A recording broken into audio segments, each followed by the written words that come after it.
सबों को जय यीशु। आप सभी का जय यीशु टीवी में स्वागत। जैसा कि आपने कहा, आप रजिस्ट्रेशन के लिए बिल्कुल पैसे नहीं लेते, फिर भी व्यवस्था करने वाले परमेश्वर आपके लिए व्यवस्था करते हैं।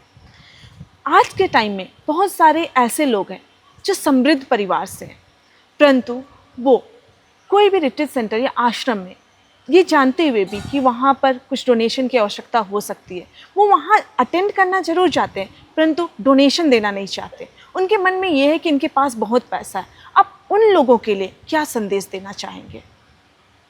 देखिए, बहुत सारे ऐसे भाई बहन लोग हैं जिनके पास पर्याप्त पैसा है, धन है, गाड़ी है। अभी आप किसी के घर पे देखोगे 2-3 बाइक्स हैं, 2-3 कार हैं, पति पत्नी दोनों कमा रहे हैं। लेकिन जहाँ पे दान दक्षिणा के बारे में आए, वे रिट्रीट्स अटेंड करेंगे, लेकिन ज़्यादा दया दान नहीं देंगे, क्योंकि they are not convinced through the word of God कि दया दान करने से उनके पारिवारिक जीवन में किस तरह गॉड का ब्लेसिंग्स आता है। और एक चीज़ ध्यान दिया, जब से मैं हम लोग का सेंटर में हम इस चीज़ को प्रवचन देने लगे, वचन के आधार पर, वी हैव सीन पीपल, आदमी लोग काफ़ी जनरस बनने लगे। जो देना नहीं चाहते थे वे भी देने लगे, क्योंकि उन्होंने देखा कि वचन के आधार पर जब हम प्रवचन देते हैं चैरिटी के ऊपर, चैरिटी तोबित का ग्रंथ को लेकर हम प्रचार करते हैं, स्तोत्र ग्रंथ के आधार पर, प्रवक्ता के आधार पर, किस तरह हमारा फैमिली ब्लेसिंग्स पाते हैं। तो इन वचनों को जब ये लोग सुनते हैं, वे लोग, पवित्र आत्मा उनको स्पर्श करता है। तो और पवित्र आत्मा जब उनको स्पर्श करता है, दोज पीपल, जो आदमी लोग डोनेट नहीं करना चाहते हैं, जो काफ़ी सेल्फिश मोटिव्स में रहते हैं, उनकी आंखें खुलता है। ईश्वर का वचन ज्योति है, ईश्वर का वचन ज्योति है। तो हमारे हर एक टॉक्स में, रिट्रीट्स में, ये सब हम लोग के प्रवचन में देते हैं। We enlighten people of how your family gets saved. For example, प्रवक्ता ग्रंथ 7 पद संख्या 18-19 में एक वचन में लिखा है, जो व्यक्ति गरीबों को मदद करता है, अगर उसके परिवार के लोग पाप और बुराई में डूबे हुए हैं, प्रभु उनके परिवार के लोगों को पश्चाताप देता है। जो व्यक्ति चैरिटी करता है, गरीबों को मदद करता है, अगर उसके परिवार के लोग पाप और बुराई में जकड़े हुए हैं, डूबे हुए हैं, तो प्रभु उनके परिवार के लोगों को पश्चाताप देता है और उनको अपने तरफ लौटने का कृपा देता है। God gives them grace to return to him.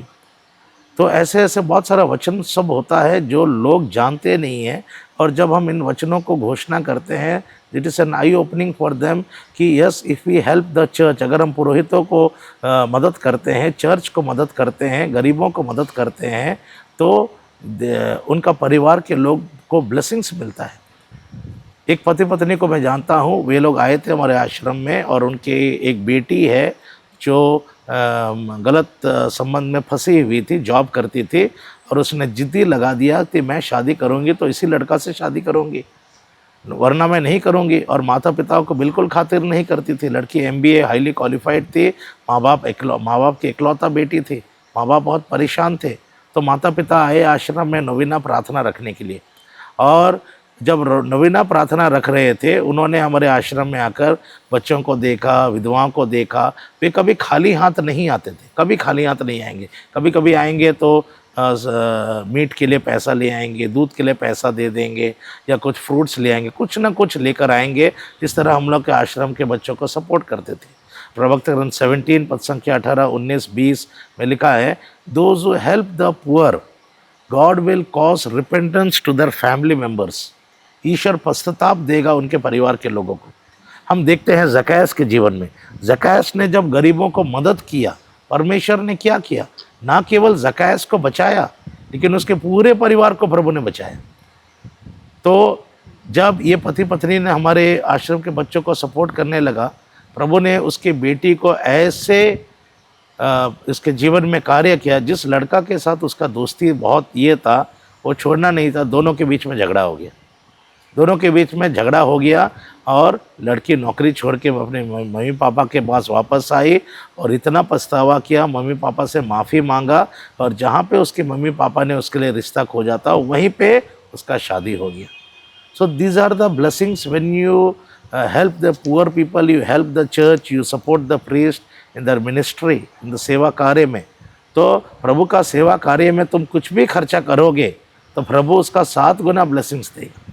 वो कभी वापस नहीं खाली हाथ आपको नहीं भेजेगा। So when people are enlightened with all this type of वचन सब से हम उनको ये देते हैं, तो ये लोग पवित्र आत्मा से भर जाते हैं और वे लोग धीरे धीरे ध्यान करना शुरू करते हैं। मैं भी अपने आश्रम में ये सब प्रचार करने लगा था तो मैंने देखा कि लोग काफ़ी संख्या में जनरस बनने लगे। तो लोग हमारे जीवन में ये सब कार्य क्यों नहीं कर पाते? क्योंकि वे लोग वचन से वंचित नहीं, वचन का ज्ञान प्राप्त नहीं किए हैं। So they experience, once they start donating things and all, they experience God's blessing coming on their family members. उनका बच्चों का मन परिवर्तन होता है, पति शराब से छुटकारा पाते हैं, उनके कमाई बढ़ जाता है, इनकम बढ़ जाता है, वे लोग एक्सपीरियंस करते। तो जो कुछ हम लोग शिक्षा देते हैं वचन के आधार पर देते हैं ताकि लोग become generous. And we have seen, ईश्वर का वचन कभी फेल नहीं होगा। जो वचन की घोषणा की जाती है वो अपने कार्य को पूरा करके ही वापस आएगा। वो ये मनुष्य को जनरस बनाएगा ही बनाएगा। तो अगर हम उन सारे वचनों को लेकर प्रचार करते हैं जो चैरिटी के आधार पर है, किस तरह लोग, मेरा खुद के पापा के एग्जांपल मैं आपको बता रहा हूँ। मेरे पिताजी और माता ने आश्रम के लिए ज़मीन डोनेट किया। पिताजी पैरालाइज हो गए। उसके बाद स्तोत्र ग्रंथ 41 पद संख्या 1 से लेकर 9 तक लिखा है, धन्य है वे जो गरीबों को मदद करते हैं, बीमारी के समय प्रभु उनको चंगा करेगा। धन्य है जो गरीबों को मदद करते हैं, रोग पीड़ा के समय प्रभु उनको चंगा करेगा। क्योंकि मेरे माता पिता ने आश्रम के लिए ज़मीन दिया। मेरे पापा जब पैरालाइज हो गए, वो ऑनलाइन एडोरेशन अटेंड कर रहे थे। फादर जोश विटी अंकल बैंगलोर के लोबोस रिट्रीट सेंटर से फादर ने उनका नाम लेकर बोला, बेनेडिक्ट एक्का आप व्हीलचेयर में हैं, प्रभु आपको हीलिंग कर रहे, आप उठिए और चलिए। 1 वीक के अंदर में मेरे पापा को प्रभु ने हीलिंग कर दिया। क्यों? क्योंकि उन्होंने आश्रम के लिए ज़मीन डोनेट की और प्रभु ने उनके दर्द के समय प्रभु ने उनको चंगा किया। तोबित के ग्रंथ में हम देखते हैं, तोबित एक चैरिटेबल आदमी था और जो अंधा हो गया, ईश्वर ने स्वर्गदूत को भेजा उसको चंगा करने के लिए। तो जब ऐसे सारे वचनों को हम लेकर प्रचार करेंगे, the word of God is real and active, वो कार्य करेगा ही करेगा। ईश्वर का वचन फेल नहीं होगा, लोगों तक पहुँचेगा, लोगों को जनरस बनाएगा ही बनाएगा। तो ये हमने अपना प्रैक्टिकल एक्सपीरियंस में देखा है और लोगों को काफ़ी जनरस होते हुए हमने देखा है जब हम लोग इस चीज़ को लेकर प्रचार करते हैं। जैसा कि आपने अपने युवा समय के बारे में बताया, उस समय आप मद्यपान में डूबे हुए थे, नशा में डूबे हुए थे। आज के ज़माने में भी, आज के युग में भी बहुत सारे युवक युवतियाँ नशे पान में डूबे हुए हैं, ड्रग एडिक्शन में डूबे हुए हैं, गलत संगति में डूबे हुए हैं। आप उन सब युवक युवतियों के लिए क्या संदेश देना चाहेंगे? देखिए, आज के युवा पीढ़ी इसलिए बुरे रास्तों को पकड़ रहे हैं क्योंकि परमेश्वर का वचन उन तक नहीं पहुंचा है। परमेश्वर का वचन उन तक घोषणा नहीं, प्रचार नहीं किया गया है। जुडित के ग्रंथ 16 पद संख्या 4 में शैतान भविष्यवाणी करता है, मैं जवान लड़के लड़कियों को पाप और बुराई में बर्बाद करूंगा और उनको तलवार के घाट उतारूंगा। मैं गर्भ नष्ट करवाऊंगा और मैं कुंवारी लड़कियों को व्यभिचार में गिराऊंगा। तो ये शैतान का कार्य है और हम इसको कैसे टैकल कर पाएंगे? अगर आप सुसना के जीवन को देखेंगे, सुसना के ग्रंथ में, डैनियल के ग्रंथ में सुसना के बारे में लिखा है, सुसना को बचपन से उसके माता पिता ने प्रभु के शिक्षाओं में उसको बड़ा किया। माता पिता बहुत ध्यान देते थे कि ये लड़की बचपन से परमेश्वर का वचन का शिक्षा को ज्ञान प्राप्त कर पाए और इसलिए माता पिता उसमें जोर दे पाए। आज हमारे जवान लड़का लड़की लोग क्यों पाप और बुराई में डूब रहे हैं? क्योंकि उनको वचन का शिक्षा नहीं मिल रहा है। माता पिताओं के द्वारा जो धर्म शिक्षा मिलना चाहिए वो नहीं मिल रहा है। कैथोलिक कलीसिया के द्वारा जो वचन का शिक्षा मिलना चाहिए उनको नहीं मिल रहा है। आजकल के बहुत सारे यूथ प्रोग्राम्स में हम क्या देखने के लिए मिलता है? Dance competitions, fashion parade competitions, church programs में यही सब आयोजन किए जाते हैं। अगर हम इन सारे यूथों को वचन सुनने का मौका दिया जाएगा, वे प्रभु का वचन सुनेंगे, प्रभु का प्रेम से भर जाएंगे और वे एक शक्तिशाली नबी बनेंगे। डैनियल नबी को देखते हैं, 13 साल 14 साल की उम्र में एक शक्तिशाली नबी बन गया। पूरा देश को उसने ईसाई देश बना दिया। जोसेफ को देखिए, देश का प्रधानमंत्री बन गया, वो भी एक जवान लड़का था। जब यूथ लोगों को परमेश्वर का वचन को सुनने का मौका दिया जाएगा, इसलिए परमेश्वर कहते हैं बच्चों को मेरे पास आने दो। हम बच्चों को व्यस्त करते हैं किस में? ट्यूशन में। ट्यूशन पढ़ाने ज़्यादा ध्यान देते हैं। प्रार्थना नहीं करोगे तो कोई बात नहीं बेटा, ट्यूशन नहीं जाओगे तो 2 थप्पड़ आपको दिया जाएगा। हम बाकी चीज़ों में स्ट्रिक्ट हैं, लेकिन धर्म शिक्षा में अपने बच्चों को हम लोग धीरे धीरे करते हैं। इसलिए आज हमारे बच्चे लोग पाप और बुराई में डूबे हुए हैं, नशा में डूबे हुए हैं, परमेश्वर का प्रेम को नहीं जा पा रहे हैं। लेकिन आज मध्यस्तर प्रार्थना एक ही आंसर है, एक ही आंसर है, इंटरसेशन प्रेयर्स। हम जितना मध्यस्तर प्रार्थना करेंगे जवान लड़का लड़कियों के लिए जिनको प्रभु का वचन नहीं मिला है, प्रभु प्रार्थना के द्वारा वचन उन तक फैलाएगा, वचन उन तक पहुंचाएगा। जुडित 16 पद संख्या 4 में लिखा है, जब शैतान यूथ लोगों को ख़त्म करने का योजना बना रहे हैं, उसमें उसका आंसर है परमेश्वर ने एक स्त्री के द्वारा शैतान को हराया। ये स्त्री कौन है? माता मरिया। तो माता मरिया के मध्यस्थर के द्वारा, हाँ, अगर हम बुरे दोस्तों से दोस्ती करेंगे हम बुरा बनेंगे। हम माँ मरिया को अच्छा दोस्त बनाएंगे तो माँ मरिया का पवित्रता हमारे जीवन में आ जाता है। तो माता मरिया के मध्यस्थर के द्वारा हम इस युद्ध को लड़ पाएंगे और जवान लड़का लड़कियों को शराब और बुरे नशा से बाहर निकाल पाएंगे। और एक वचन है ईसाइयाह नबी 49 पद संख्या 24 और 25 में, उसने परमेश्वर ने वादा किया है कि अगर माता पिता बहुत प्रेयरफुल हैं और प्रभु के प्रति उनका आदर और विश्वास है, प्रभु दुष्ट आत्मा से लड़ेगा और वे तुम्हारे बच्चों को छुड़ाएंगे। ये प्रभु का प्रतिज्ञा है। आज यूथ को कोई समझा नहीं सकता है। आज यूथ लोगों को समझाना बहुत मुश्किल है, क्योंकि उनके अंदर में बहुत सारे गलत शिक्षाएं शैतान ने पहले से ही यूट्यूब के द्वारा, न्यूज़पेपर के द्वारा, एजुकेशन के द्वारा उनके अंदर में डाल दिया है। और उनको समझाने का एक ही तरीका है, ईश्वर का वचन उन तक पहुँचे। हम सारे दिल से उनके लिए प्रार्थना करें, तो प्रार्थना के द्वारा प्रभु उनको मार्ग दिखाए। और विशेषकर माता पिता को, एक जो परिवार को देखभाल कर रहे हैं, उनको काफ़ी प्रेयरफुल होना चाहिए। इसके द्वारा वे प्रभु यूथ लोगों को बचाएगा। उनके प्रभु के लिए भी यूथ लोग बहुत मूल्यवान और कीमती है। और इसीलिए हमारे इंटरसेशन में, आश्रम में हम लोग काफ़ी यूथ के लिए प्रार्थना करते हैं। और हमारे आश्रम में काफ़ी संख्या में यूथ लोग आते हैं। वचन के द्वारा बहुत लोग को जीवन परिवर्तन हुआ है। बॉयफ्रेंड गर्लफ्रेंड रिलेशनशिप से छुटकारा मिला है, अडल्ट्री में और ड्रिंकिंग हैबिट्स से उनको छुटकारा मिला है।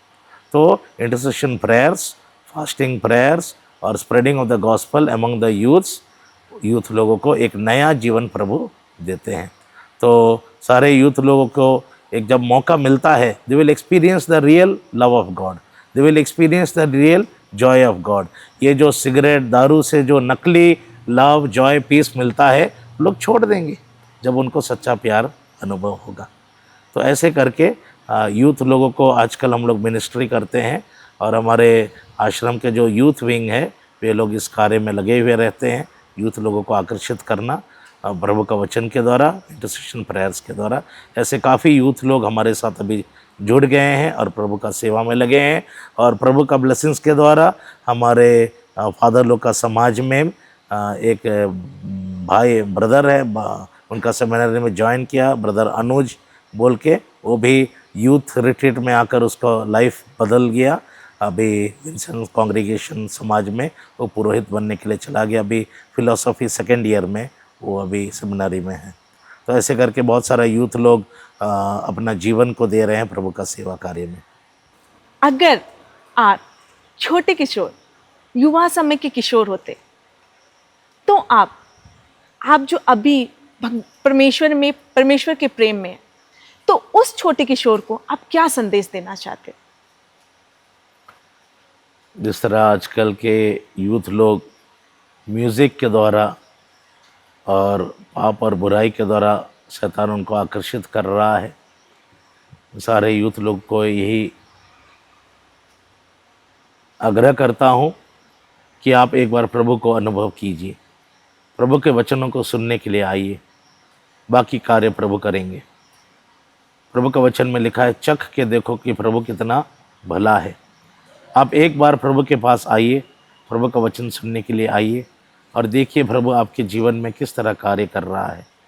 आपको कुछ करने का ज़रूरत नहीं है, आपको अपने बुरे आदतों को लेकर परेशान होने का ज़रूरत नहीं है। परमेश्वर आपको प्यार करता है, आप जैसे भी हैं। हो सके आप अनेक लड़कियों को बर्बाद किए हैं, अनेक गर्भपात किए होंगे, अनेक शराब और बुराई में डूबे हुए हैं। जिस तरह प्रभु ने मुझे अपनी ओर आकर्षित किया, मैं बुरे आदतों में डूबा हुआ था, फिर भी किसी ने मुझे प्यार नहीं किया, पसंद नहीं किया मेरे बुरे आदतों के कारण। लेकिन एक परमेश्वर ने मुझे गले लगाया, मुझे मेरे कमज़ोरियों को देखकर भी उसने मुझे एक्सेप्ट किया, वो है जीसस क्राइस्ट। मैं हर एक यूथ लोगों का अनुग्रह करता हूँ, तुम्हारा भविष्य सुंदर बनेगा। You will achieve all your goals, you will become the number 1 in God's hand. परमेश्वर ने कहा, मैं तुझे मालिक बनाने के लिए बुलाया हूँ। ईश्वर अपने बच्चों को महिमानित करता है, ईश्वर अपने बच्चों को महान बनाता है।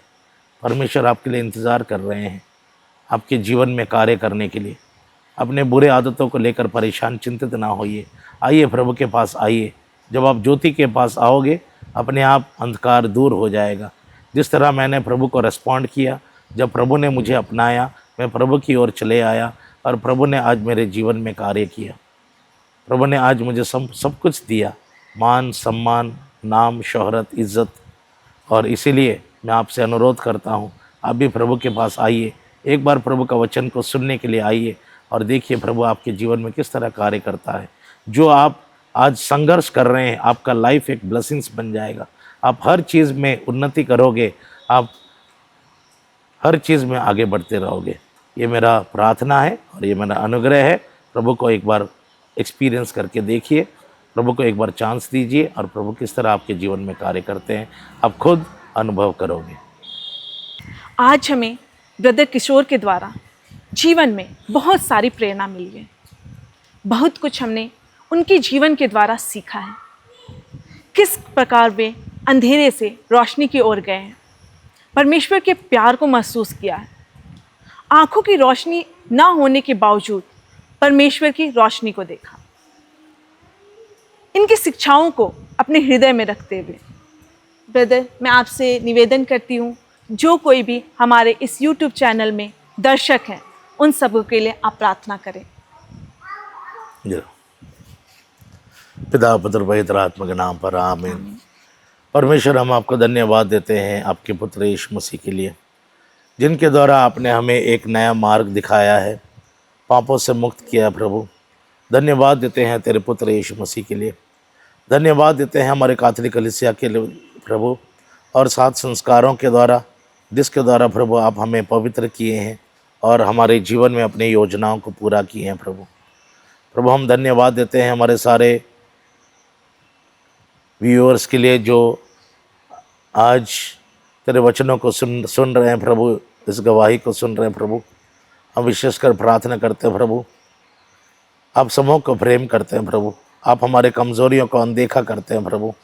आप सभी के जीवन में कार्य कीजिए प्रभु, सभी के जीवन में आप अपने पवित्र आत्मा का अभिषेक दें प्रभु। आज तेरे वचनों के द्वारा जो कुछ इन्होंने सीखा है, सुना है प्रभु, सब लोग पवित्र आत्मा का अभिषेक से परिपूर्ण हो जाए प्रभु। जो लोग हताश निराश है प्रभु, उनके जीवन में खुशियाँ लेकर आ। जो कुछ उनके जीवन में कमी घटी है प्रभु, उसको पूरा कर दीजिए पिता परमेश्वर। जो बीमार से पीड़ित है प्रभु, आप उनको चंगा कीजिए प्रभु। हर प्रकार के पारिवारिक समस्याओं से स्वतंत्र कर प्रभु यीशु, और उनके जीवन में प्रभु तेरे प्रेम में, तेरे वचनों में, तेरे विश्वास में सभी लोग आगे बढ़ सके प्रभु।